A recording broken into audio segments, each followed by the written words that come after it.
I'm Dennis Mahato, call sign AD6DM. This is the Hamden Thoughts Podcast. This is a podcast about amateur radio, electronics, software, and tinkering. Today I get to talk to KK6USY, Chuck. Chuck is a very experienced ham who live streams on YouTube and does Parks on the Air and Summits on the Air activations. He also has many antenna and gear reviews on his channel. He lives not too far away from me here in Northern California. Let's talk with Chuck. Stay tuned.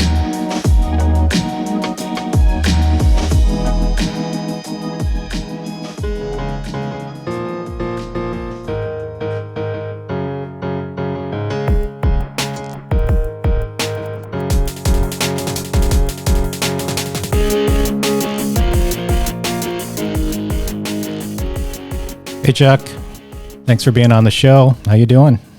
Hey Dennis, how are you? Oh, I'm doing great. It's a lovely afternoon. Nice spring day today. How's it going out there in your neck of the woods? Another beautiful day here in California. Hot again. Probably late or about 75, 80, something like that. Yeah, I actually read an article recently that on the Sacramento Bee that our governor has instituted emergency order about our drought situation over here, and that there's right now no mandatory conservation orders, but I did hear or read that, we're considered in a dangerous zone right now. Like our reservoirs are half full. Just makes me think. We didn't get much rain this year, really. Yeah. I mean, we got all kinds of new trees and plants that we did, I even planted some peppers and I have a tomato plant that survived the winter. And I'm thinking, nice. What if I can't water these? Yeah, I actually just set up my drip system in my garden this morning for my wife's garden, I should say. Yeah. We shall see, but it is a concern. It's always something, right? Yep. It's either no rain or too many fires. Yeah. That's another thing. The fires, they will be probably coming with routine intervals now. Everything's so dry. Yeah. Just makes you think. I just went and did a video up on the hill behind my house, and I was looking as I'm panning the area. It's like, wow, everything's brown already. Yeah. Shouldn't be that way. No, not yet. It's a little early. Yeah, you're an active YouTuber. Regular appearances on Coffee and Ham Radios, Monday Night Ham Radio, and others. I've seen you a lot. Kind of like the stoic individual in those group settings, pretty much throwing jabs at folks like Ham Radio Dude. Yeah, Ham Radio Dude. It just slipped my mind. Well, he was a cop, Yeah. Oh, I see. It's that banter between it's the fire and thing. the cop thing. Yes, got it. Yeah, he's a good guy though.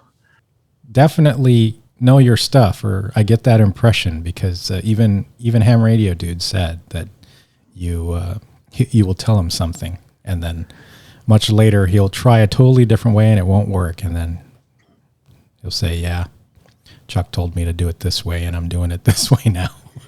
Well, he has that squirrel thing, A squirrel runs by and he loses track sometimes. So sometimes he misses the chats.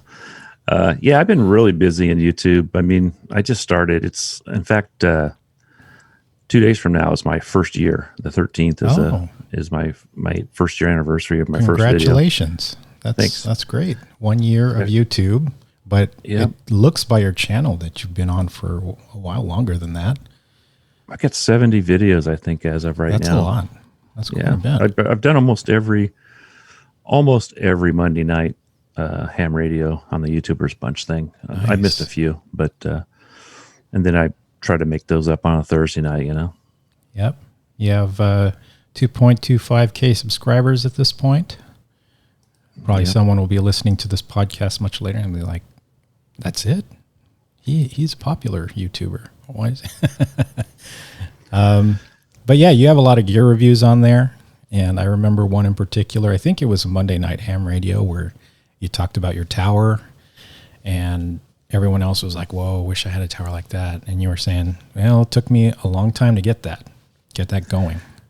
Yeah, and one of the things that came from that is we did after talk, and Josh actually said I couldn't believe that how well organized everything was. Well, he didn't actually get to see it here, but I bought that tower used, got a really good deal on it, and I don't think it had ever been installed. To tell you the truth, how when you bolt it together, there's like nothing looked like it had been bolted together, and I set it in my backyard. I've got a pretty big lot for a California lot. It's like 200 feet deep, and it sat back there for a while. And finally, I got the nerve up to start. A buddy of mine came by. He brought a post hole digger. We drilled like 21 holes in a 5-foot square area, and from that day on, I just started digging it by hand. And it's 5 foot by 5 foot by 5 foot, roughly. And then I did kind of go underneath the edges a little bit, a little 45 underneath, so that if it does want to pull up, it has to pull up the dirt too, Mm-hmm. Wow. It's got a metal cage and everything, all pretty much done to the specs that the tower company put on their website. And how tall is it? 40 feet. 40-foot tower? Okay. Yeah, I think that tower, it can be 56 feet total. Mm-hmm. There's one section below mine, and then there's one section above mine. Is it a Roan tower? It is a Roan, but it's not the. It's the HDX or something like that. It basically goes up kind of in a pyramid shape, and it's you don't need any guy lines or anything for it. When we had those big winds last winter, Yeah. I went out there because I'm like, oh man, it's blowing and the tower's not doing anything, but the antennas were, but the tower was super sturdy. Yeah, I don't know if you listened to my last episode last week with K5YVY. He was talking about his tower. He has a 40-foot tower, and he said it was a tiny one or a small one compared to his friends. And I'm like, oh, really? I wish I could have a 40-foot tower. My gosh, that's amazing. And he was talking about how his father was a CBer, had a 60-foot tower. Another friend of his had a 100-foot tower, and he feels like his is puny. Wants to get it up there more. Yeah, it's one of those things. I live in I'm in a area where there's a lot of houses and stuff, and I just kind of threw it up, and I don't have a homeowners association or anything like that, so yeah, that's good. And it sits way back in my lot there a little ways, and you tell you the truth, when you drive by, you don't really see it unless you know it's there. Mm-hmm. Well, let's talk about you. Tell us about yourself, just a little bit about your background, what you did or do, what interests you, and how you got into ham radio. Okay, yeah, I basically have only had like 3 main jobs in my lifetime, and I started out pumping gas in a gas station and worked that into a mechanic's job, and then I ended up being the manager of the gas station there, the service station that I was at. I worked closely with the owners, and I was like in my mid-20s when they put me in charge of this station. So then I just didn't see that going anywhere. And my brother-in-law was a carpenter, and he got me into the Carpenters Union, and I did that for 4 years. And I actually I turned out a German carpenter on my 4-year date, like I was supposed to, and finished my schooling up while I was in the fire department. Though I had just got hired on at the fire department. I was a reserve there for 5 years, and then got offered a job one day. I come home from a 4th of July outing, and I got a note on my door from the chief, said, "Hey, do you want a position at the firehouse?" Nice. It's pretty official. We're a little small town. Hey, you want a job? Yeah. And then I did that. And in the fire department, I held all the ranks, firefighter, engineer, captain. And then something I didn't really want to do, but I did the battalion chief job for like my last 8 months. I ended up really liking it, but not at first. It was in our department. We have one station, but we work with 3 other departments. And then there's 3 other departments that I could actually work with. So it wasn't like like a lot of big departments. If you're a battalion chief, you work with your department, maybe an engine here or there. Mm-hmm. Well, I had to work with at least 3 on every call, and we had one department that they didn't really get along with everybody sometimes. Mm-hmm. And I was a little leery of that. And the guy that kind of helped me out getting started there set up a meeting with one of their battalion chiefs that I worked across. He was on the same shift, and I ended up really liking those guys. They were a great bunch of guys to work with, and they always worked hard for you and very respectful. I mean, I was surprised. I mean, there had been other things going on, but it was a good experience. And I did it more to. We had a couple guys leave really early in their careers to go other places, Mm-hmm. and they were supposed to be the guys that were going to be in charge for a while. Okay. So some of us weren't really super ready for it. I had the experience and stuff and most of the schooling and stuff, but I kind of did it to get other guys a chance to get their schooling and stuff in before I left, because I was about ready. I stayed about 8 months longer than I was going to. I was about ready to retire already. But so you just took on the battalion chief as you were ready to go at that point. Yeah. And then you took on that additional responsibility. Yeah. And it was a good learning experience. We had gone through so many chiefs. It was like, I was done with the city stuff, all Mm-hmm. the politics and stuff. Yeah. And how did this turn you toward ham radio? Well, ham radio, basically, my dad was, I lost my dad at a pretty young age, but he was into CB radio when I was in, before high school and stuff. And I had CBs in my car. I had an old Riviera, which was not really what you would think of a car with a CB in it. And that turned into trucks and stuff later. But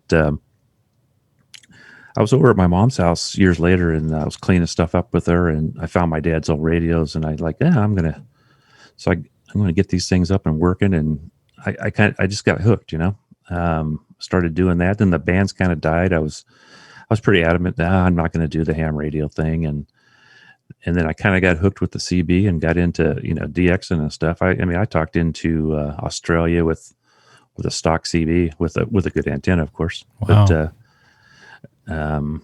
and I just kind of got hooked, and I wanted to do more. So then I got my ticket. So what was your impression of ham radio that made you think, I don't want to get into ham radio at that time? When you're in that CB group, there's tension between the two groups sometimes, unless guys do both, Yeah, yeah. And it's like, oh, those guys are all, OMs, cranky and all that stuffy stuff. guys. Yeah. Yeah. And I never, I saw a little bit of that, but not a whole lot once I got into it. I don't, if I hear that stuff, I just roll the dial a little farther and talk to somebody else, Mm-hmm. I was thinking about that recently, that if you're on CB, that's 11 meters.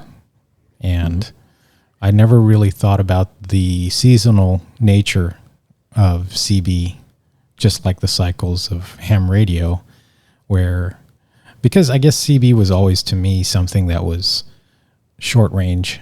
It was just really something point to point, people wanting to talk to each other within a town or between counties or something like that. I never really considered having a DX, a long distance talk with anybody on CB, but then it's susceptible to the very same things that everyone talks about with ham radio and 10 meters. 10 meters, you used to be able to talk to the world. Very similar to 10. Yeah. When I first got my license, 10 meters was still pretty good. And I'm missing it right now. I have on my tower there, I've got a Mosley TA33, which is a tri-bander. So I got 10, 15, and 20. And 15 and 20 are pretty good at times. 20 is almost always good. And 10 just, I'm like, man, I've got this really good antenna that's a great DX band, and it just hasn't been open. And I've got a couple other antennas on there that I built a 6 meter LFA. I don't know if you know what an LFA. No. Yagi. Basically, it looks like what a Moxon antenna looks like? Yes. Yeah. The driven looks like kind of like a Moxon antenna. Okay. Instead of just one bar, it's an enclosed thing, and they're supposed to be just a little bit quieter because the ends are closed up for the driven part. And then I've got an M squared 7 element 2 meter antenna. It's one of the one of the few antennas from M Square I could actually think I could afford. Wow. I don't know if you know that company, but they're make really good stuff, but they're pretty expensive. No, I haven't heard of M squared, but they're in Fresno. They're not too far from us. oh, okay. It's something else though, being able to mount all these different types of antennas. I mean, for me, it's one mast, one antenna, right? Your typical Right. ham. I have a fiberglass mast and pretty much put a wire on it. That's it. And that's another reason I want one of those towers. I've talked into a lot of countries on wire. I mean, even with a infed halfway I had up one time, I got into some famous. I can never remember his call sign, but he's over in Europe, someplace. It's a famous contester and stuff, and and he was in Finland actually. And I broke a pile up that night, and it was just total luck, I'm sure, because there was like hundreds of people. You know how you hear that noise when he says QRZ, and everybody just like, and he calls my call, and I'm like, holy cow, how did I do that? Nice. And he was pretty cool though. He talked for about 10 minutes, and then went on to the next person. So. Wow. So you can do it with wires. I've gotten, well, there's a guy that on sodas. Do you do sodas? I've done sodas and I want to do more. Yeah. We should go sometime. But there's a guy from France that I've gotten him 2 or 3 times now on sodas. Mm-hmm. I guess he watches the Soda Watch, and I was having a hard time with his call sign, and my buddy's like, he goes, dude, that guy's from France or something, So, and what I was saying to him, he kept repeating the same thing, and finally he goes, I changed what I said, and he came right back to me, and he understood what I was saying then. Mm-hmm. So, wow.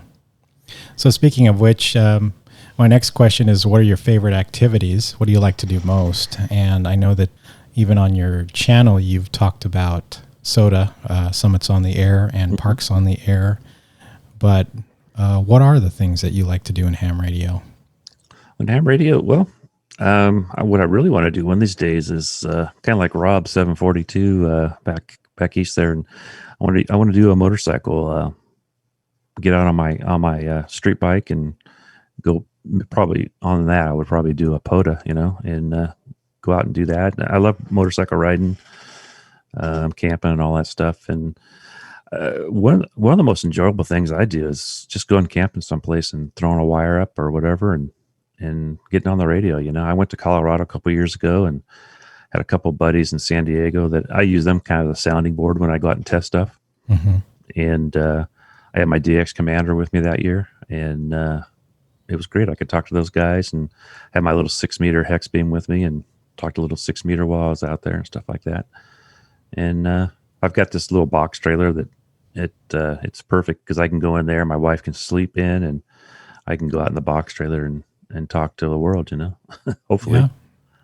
Do you have a setup that's attached to your motorcycle, like a motorcycle mobile setup? Nothing really attached. I've used Bowfangs before for bike to bike, but that's just basically like using family radio type stuff. A long time ago. Yeah. We got away from that. Went to Bluetooth, which has never been near as good. Mm-hmm. And I have talked off repeaters once through my headset. Because when I had that setup, I was able to hook into 2-meter and 70-centimeter radios, little HTs. Mm-hmm. And I did make a couple contacts going down the road on the motorcycle, just hitting repeaters and stuff. What kind of bike do you have? I've got I think it's a 2017 Road Glide Harley. Okay. There we go. Excuse me, Street Glide. Excuse me. I had a Road Glide before, but very nice. Jump ship. Nice, comfy iron butt type motorcycle, right? Oh yeah, yeah. We did. In fact, we rode to Colorado 2 summers ago, and our first stop was in Utah. We left before it was light and got there as it was getting dark. Mm-hmm. It wasn't the most fun part. Well, going across. I don't know if you've ever been across 50 across Nevada. It's called the loneliest highway in the world, and it's pretty lonely, but it's really scenic. Mm-hmm. And there's you can actually pick up some decent speed out there at times. Yeah. I have a Harley V-Rod, Oh, nice. and I'm trying to figure out a way to put an antenna on it because most of the back is just fiberglass and there's really no attachment points. And so I'm puzzling through the different parts of the bike where I could possibly put a mount and any kind of dual band antenna. Oh yeah, dual bander shouldn't be too hard. Yeah. But still something I haven't done, and I've been thinking about it for like 4 years now, just how to be motorcycle mobile with How with about a your V-Rod. like your tail light area there? Is that metal? No, it's all Oh, part of the fender. oh, okay. I've seen V rods. I've never really checked them out that close, but I imagine it would have to be something either on the handlebars or on the rear frame somewhere. yeah, just put a bracket and do a magnet mount, Yeah, probably, yeah, or a mounted one. Yeah, something be easy to take off. Well, let's go to your shack. What's that like? Your shack / studio.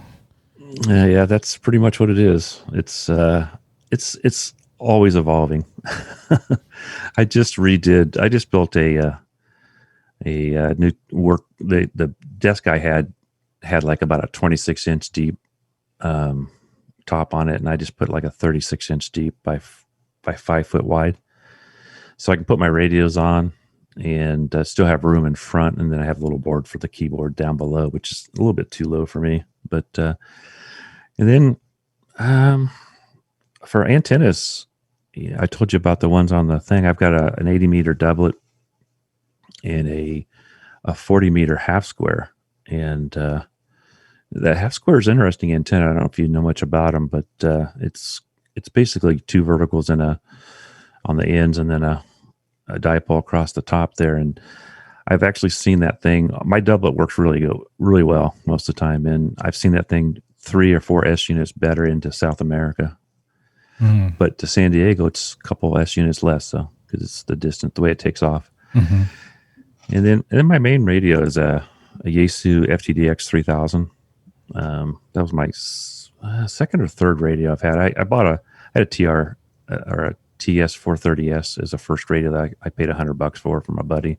Mm. It had audio problems and stuff where you couldn't hear it. You had to turn it all the way up, and come to find out it was just the plug for the speaker wasn't plugged in good, and so I fixed that while I was fixing something else. And I run my Yaesu through a Palstar tuner for the that 80 meter doublet, and then I have a AL80B amplifier, and I run that somewhere around 700-800 watts most of the time. It's a 1,000 watter, but I don't really push it.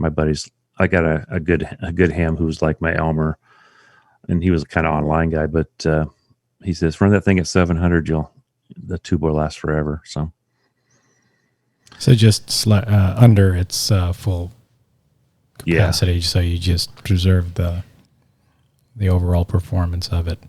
Every once in a while, it puts out 1,000 because I forget to turn my my radio down. Yeah. I'll look over like, you're driving it with full power, and it will put out the full. The nice thing about that radio, it takes 100 watts, so yeah, I can't overdrive it really. So for most of the bands, I mean, they say not to do it on some of the bands, but I don't remember which ones those are. Yeah. So you mentioned that you like to camp, or just throw a wire up wherever you are. What do you bring? What's your gear that you like to bring for those portable type operations? Well, if I'm doing like taking I have a motorhome that I pull the trailer with and stuff like that. I've got a 991A that I really like. It's actually one of my more favorite radios. It's the 3000's a better radio overall for working and stuff, but the 991A gives you 2 meters and 70 centimeters also. So I don't have to take as much stuff with me. Yeah, I think of the 991A as like it's almost like the counterpart to, it's kind of like a 857, right? Except I have one of those too. A bigger form factor and does all band. Yeah, but it's more like it's got a nice scope and stuff on it. It's got an internal tuner, which my 857 has a scope, but I don't know why they even put it in. It's not really much of a scope. But, yeah. But I do love that radio too. I've had chance to use the 891 A buddy of mine had that. I had both radios for a while, and I don't know if it's just that I know the A57 better, but I personally think that the A57 sounds better for some reason. I don't know. My buddy may have blown the speaker on his radio. It just doesn't sound good sometimes. The 857 was my first HF radio. Yeah. And I had actually been looking at it for a long time. To me, it was like the ultimate in portability plus capability. And I got it in the later part of 2017. And then that's shortly after that, the 891 came out. And I was like, man. Of course. Yeah, but they're two different radios, really. What I liked about the 857, and I looked at a lot of radios before I bought that one. I think I already have my 3000. And I was looking for something portable. And a lot of people don't like the screen because it's small, but that's what I liked about it because the whole radio was small. And at that time, there was no KX2s or, your other choice was a 718 or something, the little FT. 705s, stuff like that was long, that just came out. So, but I wanted a 100-watt radio anyhow. That one fit everything. I'm into sideband. People are like, well, why wouldn't you just have a dual bander and a like an 891? Yeah. Right. Yeah. But I like sideband for 2 meter and stuff. So, and that was my biggest deciding factor. That's what I tell people. If you're not into sideband, then you don't need that radio, if you're for 2 meter and 70. But, I mean, one of the best videos I have out is my 5-element 2 meter Yagi. I use that a lot. I love that. That's a cool little antenna. It weighs like 20 ounces and it gets out. I mean, it's 5 elements. So, and it's not real big because of the 2 meter part. That's what I like about 6 meter too. Is antennas are small. Yeah. Relatively. I can attribute my getting into CW because of 2 was it 2 meters? Yeah. 2 meter sideband, because I was surfing around the 2 meter band in the lower sections and found a beacon. You could probably hear the beacon from where you're at even better. I forget I think it was KK6USY or something like that. Or is that down on the coast? It's part of a big antenna farm, and it's just one of the things there. And I was like, well, what is this signal? And I listened to it for maybe 2 minutes straight because I didn't know CW at the time. And I was just like repeating until and I was looking at a little cheat sheet of Morse code, trying to find out what it was transmitting. And it was saying that it was the beacon for this station. And I was like, well, that was really cool. I really enjoyed that. And I would have never heard that if it was just 2 meter FM, right? It was coming out on the CW signal, and I picked it up on the sideband, by kind of tuning around. Yeah, that's a buddy of mine told me about the beacons and stuff, and that's how he's like, that's how you can tell, 6 meters open. He lives in Indianapolis, and he talks into Texas and all that area every day on 6, but I don't know if you've played with 6 around California. I just did the contest, and I had about 30 minutes, and I got like 6 contacts, and that was it.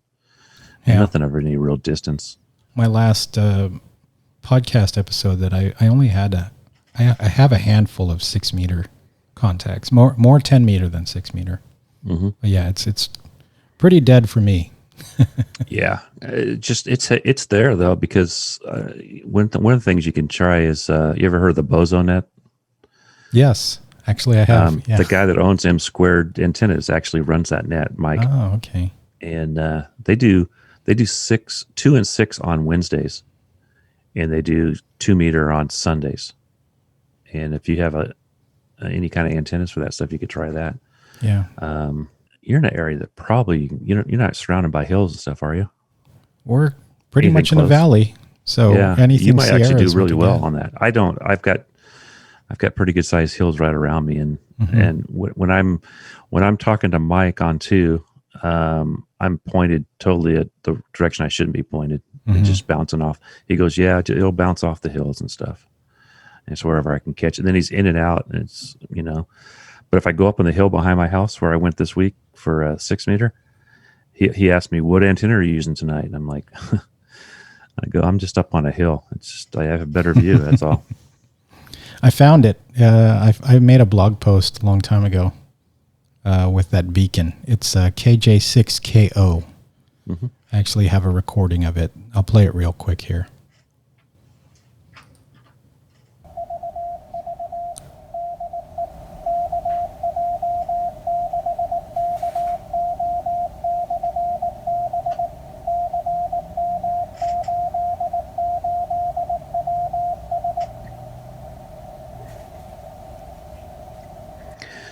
So today I was trying to ham radio dude he's in Arizona today.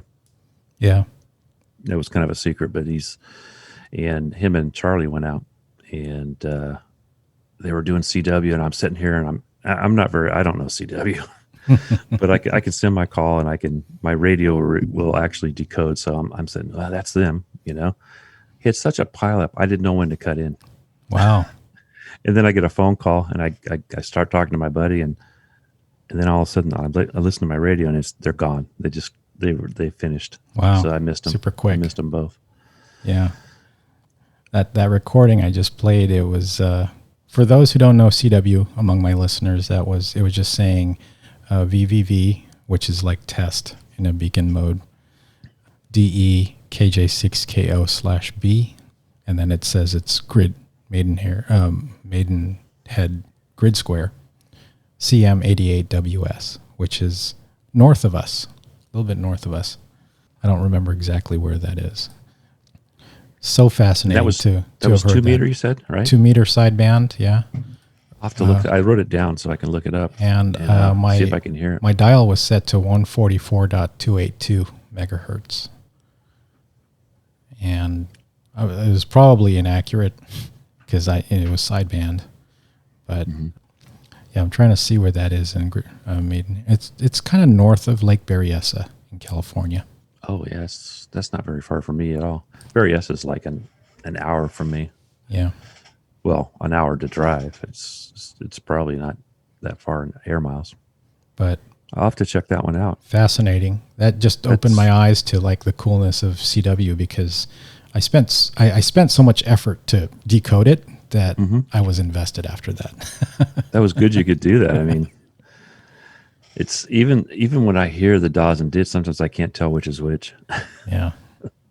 Took a while. I am remembering things. Years. I am remembering things though, like R's and stuff. I'm like, oh, that's an R, So it's starting to come to me. Yeah. Slowly.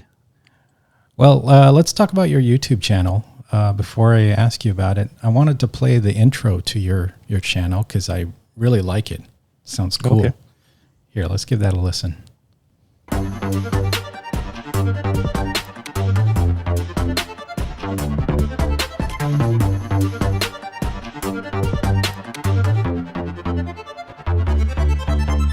Hi, I'm Chuck, amateur call sign KK6USY. Welcome to my channel. I'm a retired firefighter of 35 years that loves amateur radio. What you're going to find on my channel is how to make antennas, some easy, some more difficult, but I'll walk you through how to make them. If you want to do a Parks on the Air or a Summits on the Air, but are not able to or don't know what to do, join me as I explore some really cool places on mine. If you're going to do a Parks on the Air, Summits on the Air, or maybe an Islands on the Air, I have some awesome videos on how to make battery boxes, a 12-volt rotor, how to support your antenna mast, and even a video on different types of power I use for portable use. I also do reviews on ham radio equipment, new and old. So hit that subscribe button if you're looking to take your ham radio skills to the next level and want to join me as I explore some really cool places. Super excited you're here, and I can't wait for you to check out some of my builds and join me on some of my journeys.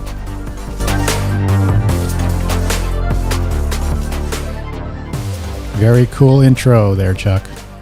Yeah, it was fun to do. I actually went out and filmed the two parts when I'm out in my Forerunner. I just kind of tried to make it look like I was actually out camping, It's all in the editing, right? Yeah.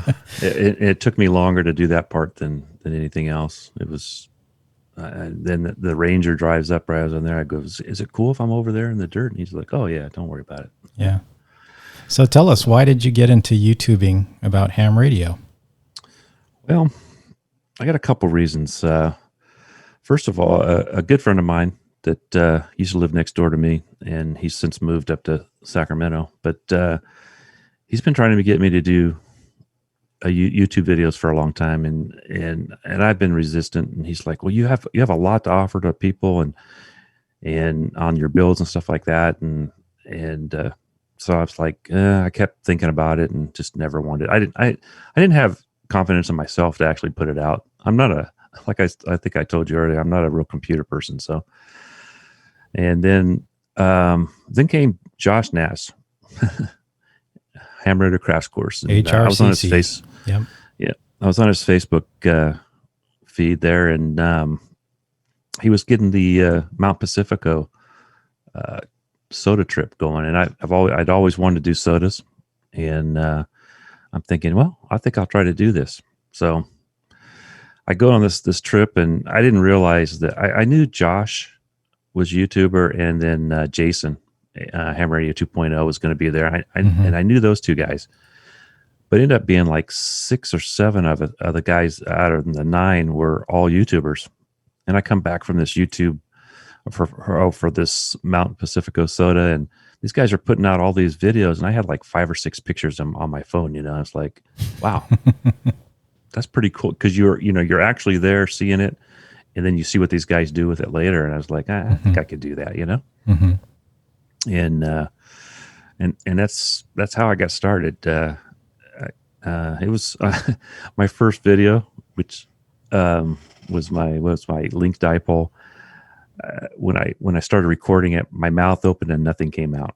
I was just like, I'm by myself, right? But I'm in front of the camera and I can't talk. I'm actually a shy person. I've gotten better through the fire department. Basically, maybe not as shy, but I'm pretty much still a shy person. I go to the party and I talk to people that I know, and that's and I did work on that when I was going to parties. I'm going to try to meet 5 new people tonight. Yeah. But yeah, and that's pretty much what it did. And a lot of my first videos were stuff I'd already done, and sometimes I wasn't building it, but I was showing how I built it and stuff like that. And that's my background with carpentry and mechanic and stuff like that. I was good with tools and stuff. So, and that's kind of like the stuff I like to do, building stuff. Yeah, I think a lot of hams share that common desire. They like me. I want to get into woodworking. I don't have the proper tools. I've started researching the stuff that I need to. I want to build like a simple little table or a raised shelf for some of my rigs. I want to build a cover for my little milk crate battery pack that I have here behind me, that you can see behind me here. Yeah. That I can attach my inverter to. And all of these things, they require saws of different kinds and ways to attach wood. And I'm trying to learn all these things. I did, I being a carpenter and stuff, and I did a lot of woodworking and stuff like that too.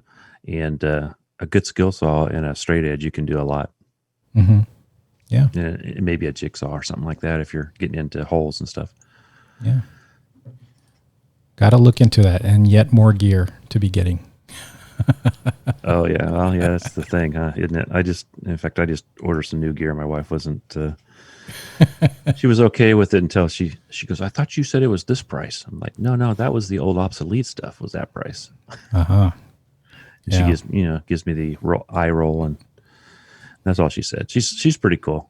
The reason I have my 3000 is for some reason she went with me to buy it. When I went to buy it, I guess we were out, and I went to HRO, and I was going to buy a 1200. I said, the 1200 can do exactly what this radio will do if I install this one part later. She goes, then why don't you just get the 3000? And I'm thinking, okay, I'm not going to push this. I'm just going to go up there and tell the guy, give me a 3000, please. Yes. No argument there. Yeah, she's pretty cool. Oh, that's great. You're involved in Monday Night Ham Radio, MNHR is the hashtag that we see often, as well as Coffee and Ham Radios with the Smokin' Ape and Ham Radio Dude. Who else is on that? T.O. And temporarily Temporary offline. offline. Yeah, that's right. Yeah. And sometimes he subs out, and there's a guest host sometimes that I've seen. Yeah, we try to keep 4 people. Yeah. And I know we talked to, I think we talked to you, and you said it's too early. Yeah. It Exactly. is early. They lucked out when they were asking me, like, Chuck, it's going to be at 7:00 your time. I thought, oh, that's all right. I'm already up at least an hour by that time. I already knew. I wanted to participate, but I already knew I would be a wreck because We're going to get you on there yet. when is it? Sundays or Saturdays? It's Saturdays and Sundays. Saturdays and Sundays. But this was just this past week. Smoking Ape reaches out to me and says, "Hey, we'd like you to be on the show." And I just knew because I had a long week, and I said, "I'm probably going to have a bourbon or 2 on Friday night, and or whatever it was." And Yeah. and I'm not going to be up at 7. I know I'm not. I got 3 dogs, and if I'm home, it's like anywhere from 5:00 to 6:00 they're up. If I'm not, when I was in the fire service and I was gone for 48 hours at a time, my wife says, "Oh yeah, those dogs will sleep in all day long." They didn't care, but they know I get up, so Yeah.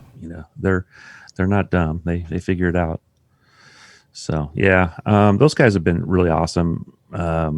T.O. Ape, dude, and Jason. Actually, one night I spent Jason from 2.0.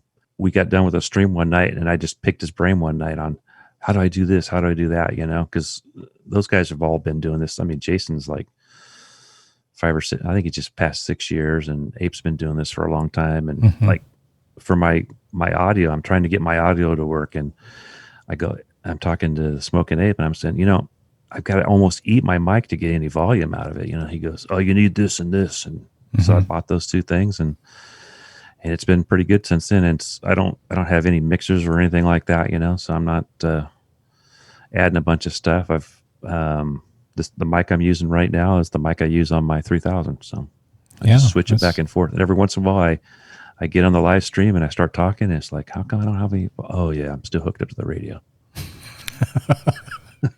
Do a quick swap. Yeah. No, it sounds good. And yeah, I'm surprised you don't have a mixer. Yeah, in my case, I do have a mixer, but I just don't have it hooked up. I see. and another thing, I was sitting here one night in one of my premieres, and I'm doing an overhead thing, and all of a sudden I see, personal message, and it's from Josh. And Josh is like, he just PM'd me, and during my premiere, and said, people like to see the video from over your shoulder. And at that time, I didn't know how to do it. And he says, you can flip it in your editing. So I went in there, and so now I know how to do all that stuff. So it's like every day I learn something about this YouTube stuff, Wow. And I know nothing, but I keep learning. Yeah, well, you got a great bunch of folks who've practiced it, have done a lot of different ways, and got some best practices for that. So it's pretty cool. A lot of good guys. Yeah, and all very helpful. Every time I have a question too, I'm surprised at these folks who have thousands, even tens of thousands of subscribers will take the time to answer and say, "Yeah, you should try this." Very helpful. Yeah. It's like the 3 guys that I'm in the Hammond, T.O., Ape, and Dude. They're all. It's like every day we chat and just we'll bounce ideas off each other. Hey, look at my thumbnail. What do you think? And Ape will go, make that lettering stuff stick out more, or something like that. Yeah. And I don't argue with him. His stuff does really well. So yep. It's just a learning process. So what do you wish you could get more into in ham radio at this point in time? There's a couple things. I think one of my things right now is I'm really intrigued with the CW, like you were. I want to learn that, and I'm probably going to have to step back a little bit from one a week on the videos to learn that, and maybe put some time towards that for a couple weeks at least. And I know it's going to take me more than that. It's as you get older, it's harder to concentrate and learn stuff, I think. And I want to get out and do. I've got a really nice Forerunner that's set up for rock crawling. I built it for the the Rubicon Trail, and I want to go out and do some overlanding with that thing, and get some cool scenery and mix that in with the ham radio too, and do some videos on that. That's the last part of my adventure part there. Mm-hmm. I tried to do it. I tried to do a Rubicon trip once, and my buddy's vehicle just wasn't going to cooperate, and we decided not to go out in the trail and have to have me pull him out the whole way, because it's hard enough to go over some of that stuff as it is. So and so that's and do some SOTAs and POTUS. A lot of these places I want to go are at least national parks, so I can probably do parks on the air for sure. Yeah. And then some of them, I'm sure there's SOTAs around. I got that app on my phone first. It's called SOTA Goat. Oh yeah. And when you're in the area, you just click it on if you have service and stuff, and it tells you nearby SOTAs and stuff. So that's pretty cool. Yeah, I also wanted to try to get a vehicle that can go to some of the more remote locations, and also try to operate from those. That's just kind of a pipe dream at this point, but you get into the research mode and start looking up different prices for different things, or if you want to get a pop-up camper or anything like that. And oh man, those things. It just adds up. And I'm like, yes, I wonder how I'm ever going to afford any of this. Yeah. And those pop-up campers right now, a year to get it. Oh, wow. So they don't have them in stock usually unless they have a used one. And it's at least 8 months. I looked into them. I mean, I may build my own. Yeah. Yeah. It's not all that hard. So what are some of the projects that you're currently working on? Like builds, antennas, backup power, anything like that? Yeah, I want to, my Forerunner, that's one of my projects is I'm probably going to install a solar panel on it. And I've watched a few videos on how guys, I want to do the real thin, flat panels, Mm-hmm. And I'm going to tape it to the roof. The guys are having really good, really doing really well with some of this really good tape that you can buy these days. And they'll like put a double stick on all the way around it, and then tape over the front so it doesn't catch wind and stuff. Mm-hmm. And then that's going to go into my, I'm kind of building a solar generator, I guess is what you call them. Oh, cool. I've got 2 36 amp hour lithium batteries, and it's more for my refrigerator. I've got one of those 12 volt fridges. It's a 12 volt and 120, but it likes to see, it'll cut off if your battery gets down too low. And I don't really want to run off my Forerunner battery, because if I lose it, then I'm losing just something for a day or so, or whatever I have to do. But I think 100 watt solar panel will keep those up. I think it'll keep up with that pretty easy. Yeah. At least for 3 or 4 days. Yeah. Yeah, definitely. I mean, if I'm going to live out of my Forerunner, there's not a whole lot of room in there. And I've got it fixed up pretty nice where I built some drawer systems for the back of it. And one of these days I'm going to do a video on that too. Mm-hmm. And I've pretty much got all my boxes that I had in there before, everything I had in the boxes are in drawers or underneath the platform now, and it's got enough room for me to sleep on top. Nice. So that's one of my... I have a chest freezer in my garage, and 100 amp hour battery, a lithium iron phosphate battery, and it runs off of a 100 watt panel. Oh, really? And that's enough. That's good daily recharge. So it says in the specs that it's supposed to run about half a kilowatt hour or per day, so 500 plus watt hours of consumption. But I found that it's much more efficient than that. Even in the height of Sacramento summers, where it reaches 110 degrees, it seems to consume less than that. And that's a large one. You're talking like a portable one. So. Yeah, mine's like a 55 quart, I think. Yeah. What's nice is you don't have to ice, so a 55 quart's kind of like an 80 or 100 quart, Yeah. But, and the more stuff you put in, from what they say, the more stuff you put in there keeps it cold. So once it's cold, so it helps it out. And I'm still trying to do some kind of a 6 meter. I want to get like 4 element or something to do hilltop, and there's something that I can take light. I started working on one here recently for that contest, and it's just it was going to be too much to take. Like my little 2 element, it's like 27 ounces or something like that. It's pretty small, but 6, you start getting bigger. Yeah. I want to see Adam's new one. He just built a 5 element that's fold up, and Yep. that guy's, sorry about that. There go the You hear my dogs. Let me see if I can quiet them. All right.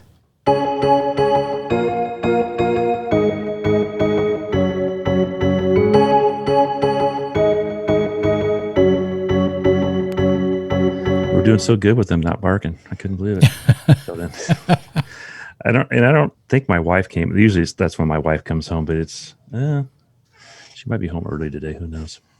Yeah, I'll keep that in there. The guys are used to it. I think Jason on live streams, he goes, "Oh, those were Chuck's dogs," because they bark at everything. Yeah, we were talking about Adam's latest 6-meter 5 element Yagi that breaks down. I bet you, I don't know the specifics, but I bet you it breaks down super small into his backpack. I think I've seen pictures of it, and I know he made it out of like C-channel, aluminum C-channel, and it folds. Actually, I did the same thing with my 2-meter when I rebuilt it, and I'll probably throw up a video of that later about where it folds down. It's way more. I mean, there's nothing like losing a nut or a bolt out there in the dirt someplace when you're trying to put something together, Mm-hmm. Yeah. Yeah, and he's using he's using the arrow shafts again. He says it's really flimsy, so we'll see how it does. I'm sure he did a video on it last weekend, so we'll see how it does. I love my little 6-meter hex beam, but I want something with a little bit more gain, Yeah. Since it's 6 like I said before, 6 is always there. It's just, it may not be long distance, but I mean, I've gotten into Tennessee with my antenna here at the house, but that's during openings and stuff. Mm-hmm. Well, that reminds me too that, the ARRL threw their weight behind Cycle 25. They've even made shirts and mugs about it, saying that it's on. And I guess that's what everyone was waiting for. Everyone speculated that perhaps the next solar cycle is on its waxing phase now, and we're going to see some better propagation in the coming years. But no one would actually just say, yes, it's on the rise again, until ARRL came in and said, nope, Cycle 25 is on, and here's some shirts, go publicize it. And so now I'm looking forward to more 6-meter openings, 10-meter openings, getting some DX with those. In fact, at the contest last weekend, Adam said that it opened up about an hour after I got done. So I only had family things going on, dinner with my mom and my sister and stuff, and I basically spent 30 minutes actually on the radio, I think, and he said about an hour after we tried to make contact, the band opened up. He goes, it didn't open north and south though; it was east and west. Mm-hmm. I wonder if this is all that activity I heard about where people were getting Japan. Was that it? Or was that a different time? It might have been 10 was open that morning. And usually 10 and 6 are kind of similar at times. Mm-hmm.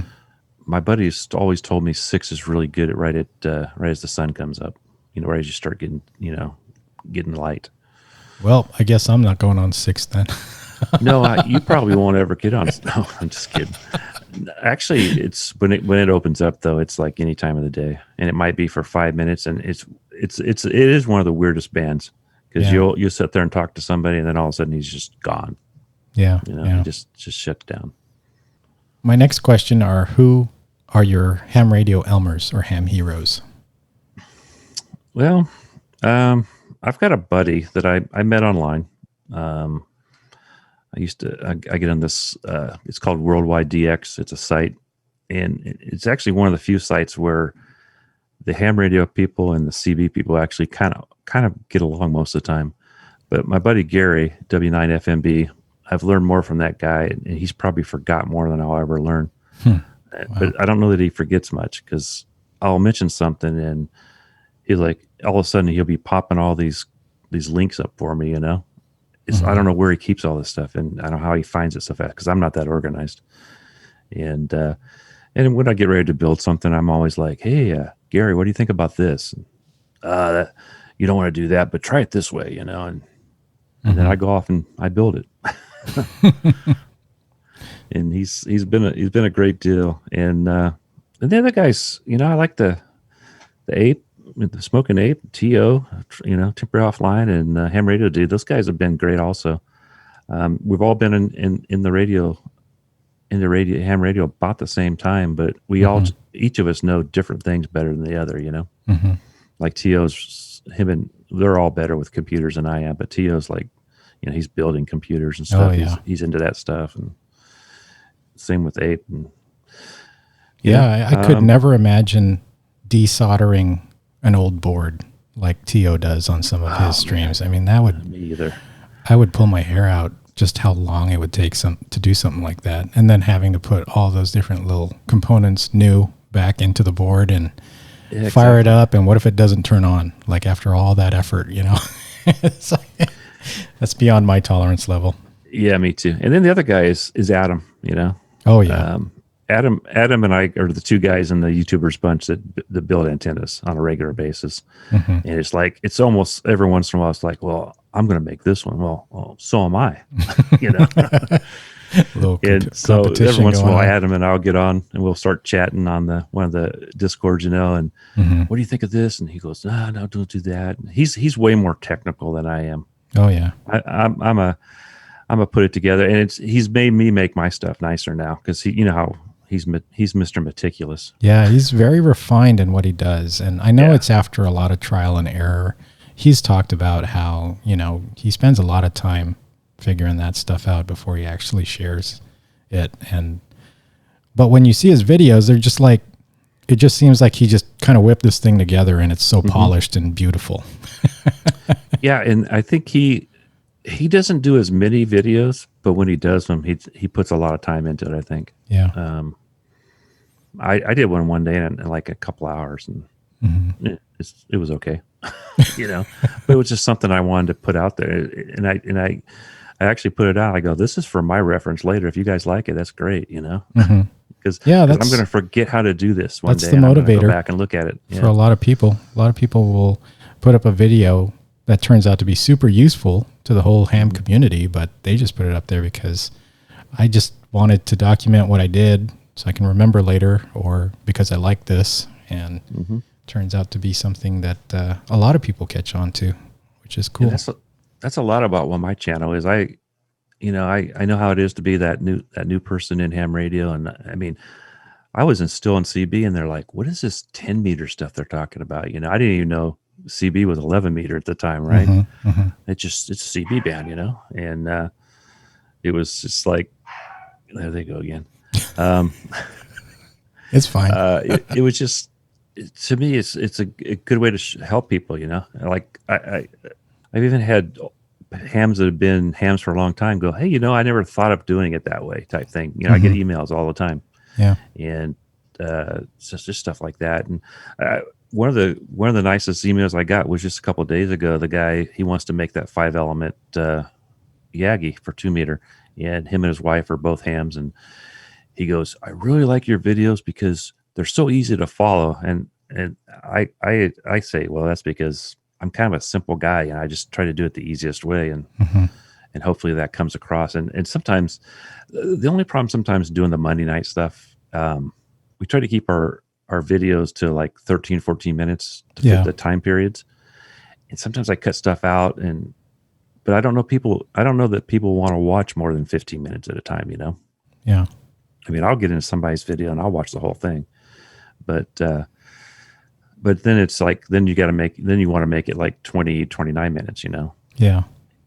And sometimes I don't have enough for that. But, that's one of the hardest things also about video production, is just getting the right sweet spot to keep everyone's interest throughout, because especially with build videos, it's so hard to give good detailed information, but also keep it to the point where you keep their interest throughout the whole thing, you know, because these builds, they take days, sometimes several hours, and you're trying to compress all of that information into some kind of nice summary that shows them the major points of the build.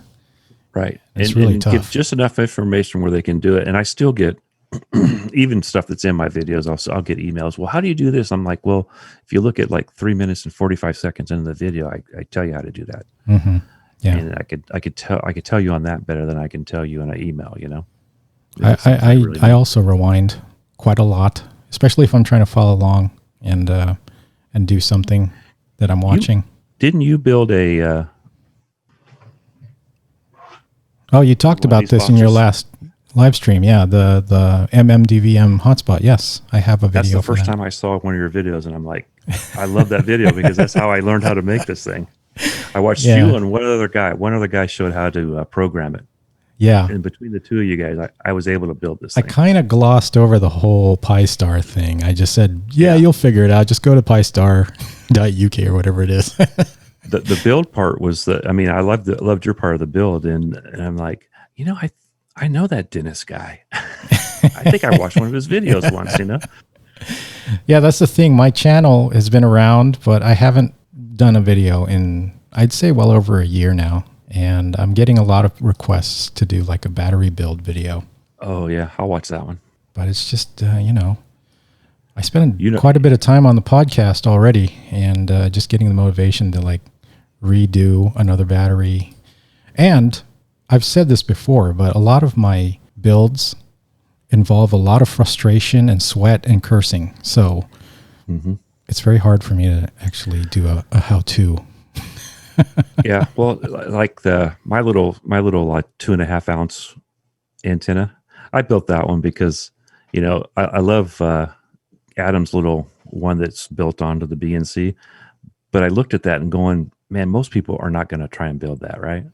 I think I can come up. And one day I was just sitting here looking at that. I don't know if you saw the one that video, but it's built on a BNC. The one with the binding post on it. Yeah. I'm going, why can't I put all that on there? And then I did, and I watched another guy's video. In fact, I talked about him. He's up north of us in like Rancho Cordova or someplace, and he's he's like Adam as far as the soda stuff. And I looked at his. I'm like, that'll work on a BNC binding post. What he did, and I won't have to do all the stuff he did to do that. Yeah, that's how that all that came video. About. I remember that. It's the how to make a 2 ounce. It's 2.7 ounces. It's still heavier than Adam's. I couldn't get it as light as Adam's. How to make a 2 ounce end fed half wave, if I remember right. And a lot easier. Same concept. Yeah, actually, I do a different wine than he does, though. I didn't realize that at first. And I think his is him and the other guy. They basically do the trap thing, and I think the trap thing is for making them shorter because on a soda summit sometimes you don't have much room. Yeah, and those guys have done more of that stuff than I have. So, and that's where the 9-to-1 kind of comes in. Yeah. You can use shorter wires with that kind of stuff. And I built one of those too. Pretty cool. So I actually have another video I could do on the 9-to-1 in the same setup. Yeah. So, yeah. And it would be pretty compact and with parts that don't require you to possibly chop your fingers off with a Dremel. That's his favorite tool, I think, man. That and his welder. Yeah. I like the welder too. I've got a welder. All right. Well, that's all I had. Sorry, I'm trying to get my dogs to be quiet so I can finish with you here. I think my wife did come home this time. Uh-oh.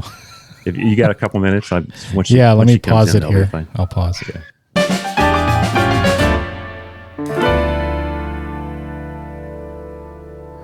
They do that about 3 or 4 times a day. They think they get a treat every time, but they don't. So is there anything you want to say or plug or give advice about before we close? Yeah, Dennis, first of all, I'd like to thank you for giving me this opportunity on the podcast here. It's been really great experience. Oh, yeah. Absolutely. I'm just getting into podcasts. That's in fact, I need to do that more when I'm traveling and stuff. And yeah, anybody that hasn't seen my channel, go ahead and check it out. if you like it, subscribe. Like I said, I do a lot of builds, and a lot of it's pretty simple stuff. And I have some harder things too. Check me and the guys out on ham radio and our coffee and ham radio on the Saturday and Sunday mornings, and it's 7:00 West Coast time and 9:00 Central. Yep. And then we're actually, I don't know if you know Steve Goodgame. We're going to start helping him on his Wednesday nights. We're going to it's going to go into coffee and ham radio also. Oh, okay. And because he's him with teaching and all that with all the kids and stuff, he's bit off a little more, I think, than he can chew sometimes there as far as having the time to do everything. I still don't know how he does it. I don't either. It's I coach. I coached for years, girls soccer in high school. Mm-hmm. And that's probably one of the hardest things I've done. I had 60 girls at one time on 2 teams. Oh wow! High school kids, believe me, and they all got their little problems going on here and there. Yeah, little cliques and all that stuff. So yeah, just thanks for doing this with me. And well, thank you. It was great. Cool, and I can't understate. Check out Chuck's channel, because if there's one thing, we talked about all the different things you do, building antennas and teaching people about SOTA and POTA and all the different videos you've had over the past year. But something that we didn't talk about is that the video quality is something. I don't know if you've gotten feedback on that, but it just seems, especially the ones that you're like doing at home or something. I just don't know what your photography setup is, but you got this excellent, like, your picture's so clear and the background's blurred, and it's just like, okay, this guy's working with more than a GoPro or a phone here. This guy's working with some serious video equipment or something. Yeah, I had a 3TI Canon when I first started, and I do everything by myself. My wife doesn't; she won't help me. She allows me to do it, and that's where it goes right there, right? And I started looking into cameras, and I was looking at. I was always a Canon guy, I had Canons. When film was out, I was really good with cameras. I used to do weddings. I do a few weddings here and there. Nothing just for friends and stuff, Mm-hmm. And once they went to digital, I just totally lost. I was lost. And so I started looking at all these different reviews. I was going to buy a Canon M50, and then I watched a few more reviews, and I'm like, oh, these Sonys, And what I ended up buying was a 6100 Sony, mm-hmm. A6100, which is. It's the bottom of the 6000 series. Really, really good camera though. Yeah. Right now, Sony's probably has some of the best. I've heard about this. This is the mirrorless. It's mirrorless. SLR, DLS, SLR. Yeah. Wow. And the camera I'm using for me and you right now is a 5100, which is it's almost a point and shoot that you can change lenses on this size wise. Yeah. And it's almost as good as the 6100. It's right there. And it's kind of known that my wife basically told me to, I don't want you showing the whole backyard, because if you didn't pick stuff up, I don't want people seeing that stuff. So I've gotten into the, what they call bokeh. Yes. Or as one of the guys I watch, he calls it the Tone, which is a little joke. The Tone? Yeah, there's a Tony Lathrop, and everything. He goes to like the background I've got right now, he'd have it where you couldn't tell what it is, right? Uh-huh. So I bought one of those Sigma 56 millimeter lenses. Oh, okay. And that thing is a 1.4, and that thing it's an awesome lens. So you just open it up and film with the blurred background. That's great. Yeah. And so I did one video on that, and I was showing how good the focus was by walking up on it, mm-hmm. and then I walked too close to it.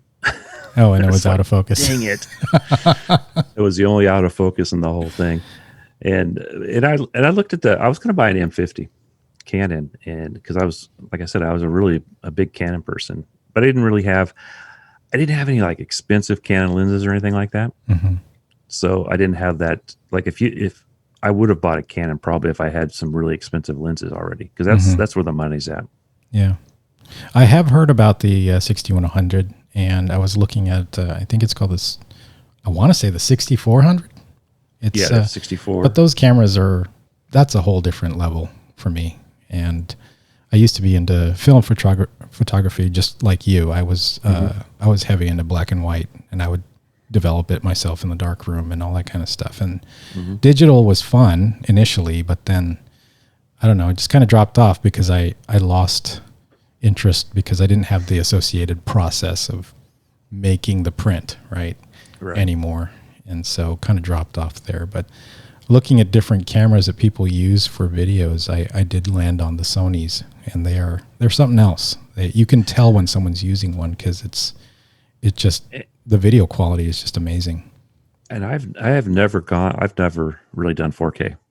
All my stuff is 1080. Yeah. Now that camera, the 6100, I think videos in 5K and downsamples to 4K if you do. But so far I'm like, YouTube's only so good as it is, which you can see on it anyhow. Yeah. And most of the stuff, I've watched a bunch of videos on whether or not to go to 4K. And a lot of the people that, like the big camera guys, have gone to 4K. They've gone back to 1080, some of them, Yeah, yeah. Just because of I used to be heavy into that myself. Just when rendering a video or something, I'd render it in 4K.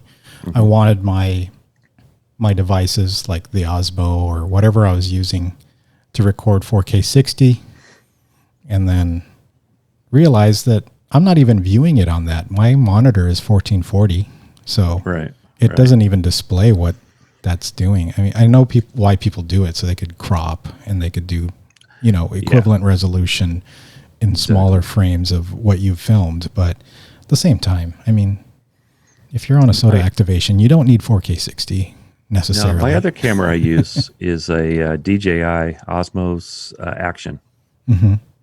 And it's like the GoPro 9, with the front screen and everything. So you can see it when you're in the. And I've had such good luck with that thing, and the color rendition on is a little bit better than the GoPros they're really, they got neat colors and stuff, but they're not really real. The blues are bluer than they really are. And I ended up buying a GoPro. I didn't buy it. I had credit card points is the only reason I got it. And I got a GoPro 9, and it's failed me on a couple times out already. Oh, really? Wow. The audio on that thing is really good until you hear the clicking noises in it. And then it just locks up. Oh, wow. I lost a bunch of, I was out doing a video on my antenna and stuff and made a contact. Luckily, I got the contact with Adam on it, But just prior to that, I lost everything. And I love DJI products. So all the Osmo stuff, everything, even their drones. I love all of the DJI stuff. I want a drone bad. But now they're getting you with, if you put it in your if you're monetized or something. Yeah, you got to get a license. License. I've got a nephew that's actually a license. That's what he does on the side. He does drone footage for construction sites and stuff. Yeah. So maybe I can get him to come out and do a few for me or something. And he's got way better drone than I would probably buy. I'd probably buy one of those Mini 2s. Yeah, those which is are fine. Nice too. It's plenty good enough. Those are very nice. What I do. Yeah. So anyway, Chuck, thanks again, and great talking with you. And let's definitely try to get an activation in. You're out of Sacramento? Yeah, I'm in Elk Grove, so that's south of Sacramento. I'm I'd say about 50 miles from you. Yeah, my daughter lives in off of 50 there, off of Watt. Oh, okay. Yeah. So she's probably pretty close to you. So, yeah, thanks. And I'll say 7-3 for now. Well, thank you, Dennis. I'll talk to you later. Fun. All right. Thank you.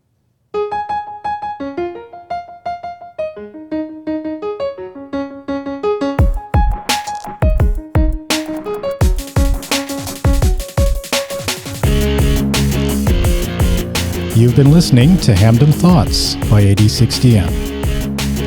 Thanks a lot. We'll catch you next time.